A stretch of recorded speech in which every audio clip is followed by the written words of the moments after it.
साधक का प्राय ये रहता है कि पहले दोष मिटाएं, राग द्वेष मिटाएं, उसके बाद तभी साधन आगे बढ़ेगा, तभी भगवान की प्राप्ति होगी, तभी वासुदेव सर्वम का अनुभव होगा।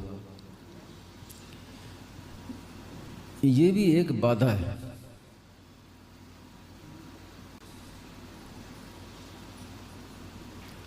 विकारों को हटाने में हमारी वृत्ति रहेगी तो फिर जीवन बीत जाएगा। विकार मिटेंगे नहीं और अनुभव होगा नहीं। कि जिसके सत्ता नहीं है हमने उसकी सत्ता को दे दिया। विकारों को मिटाने का तात्पर्य क्या हुआ कि विकारों को हमने सत्ता दे दी। राग द्वेष को मिटाने की कोशिश करेंगे तो उसका तात्पर्य क्या हुआ कि राग द्वेष को हमने सत्ता दे दी। इसलिए स्वामी जी महाराज ने प्राय ये मिटाने पर जोर कम दिया। मान लो जो सत्य बात है उसको मान लो। अगर हम पहले से ये दृढ़तापूर्वक मान लें कि सब कुछ वासुदेव ही है तो विकार अपने आप मिट जाएंगे। उद्देश्य हमारा होना चाहिए कि विकारों को मिटाने का, ये नहीं कि विकार भी रहें और अनुभव भी हो जाए, ऐसा नहीं। उद्देश्य तो यही रहे, लेकिन प्रयत्न नहीं करना, उद्योग नहीं करना। उद्योग करना ही उससे सत्ता दृढ़ होना है। तो इसीलिए क्या है कि ये पूरा समय इसी में बीत जाए। और स्वामी महाराज की तो बात यही थी कि इतना समय क्यों लगे, जल्दी से जल्दी प्राप्ति हो, सुगमता से प्राप्ति हो, हर एक को प्राप्ति हो। तो इसलिए इनके हटाने पर जोर न देकर स्वामी महाराज ने सीधी बात कही कि मान लो, आप समझ में आए या ना आए, विकारों को मिटाओ नहीं, विकारों की उपेक्षा करो।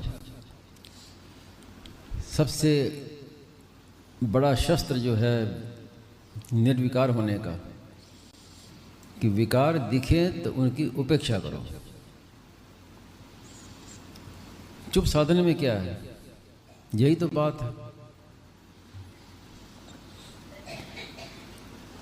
वास्तव में चुप साधन क्या है, प्राय कई लोग पढ़े लिखे भी नहीं पढ़े लिखे भी एक चुप नाम से वो समझते हैं कि बस मुंह से चुप हो जाए, यही साधन चुप साधन हो गया।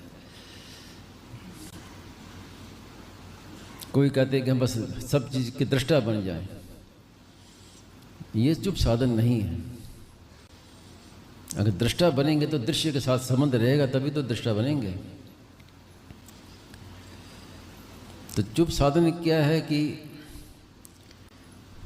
वासुदेवाश्रम, ये विषय हमने जैसे समझ लिया कि भगवान ही अनेक रूपों से प्रकट हुए हैं, भगवान के सिवाय कुछ भी नहीं है।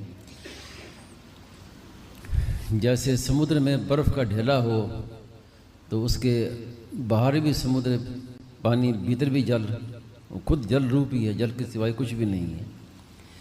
ऐसे एक स्वामी जी महाराज ने कहा कि एक बार इसको स्वीकार कर लो कि परमात्मा के सिवाय कुछ नहीं है। अंदर बाहर सब जगह एक परमात्मा ही परमात्मा परिपूर्ण है। वासुदेवः सर्वम, भगवान ही सब कुछ बने हुए हैं। ऐसा एक निश्चय करके, इसको स्वीकार करके, और फिर इस विचार को भी छोड़ देना है। अगर हम बार बार इसी विचार में रहेंगे कि सब कुछ वासुदेव है, सब कुछ वासुदेव है, तो अनुभव नहीं होगा। विचार करके फिर उसको छोड़ देना है, क्योंकि विचार करेंगे तो हमारा बुद्धि के साथ संबंध रहेगा। तो स्वामी जी महाराज ने कहा कि वास्तव में चुप होना बुद्धि से चुप होना है।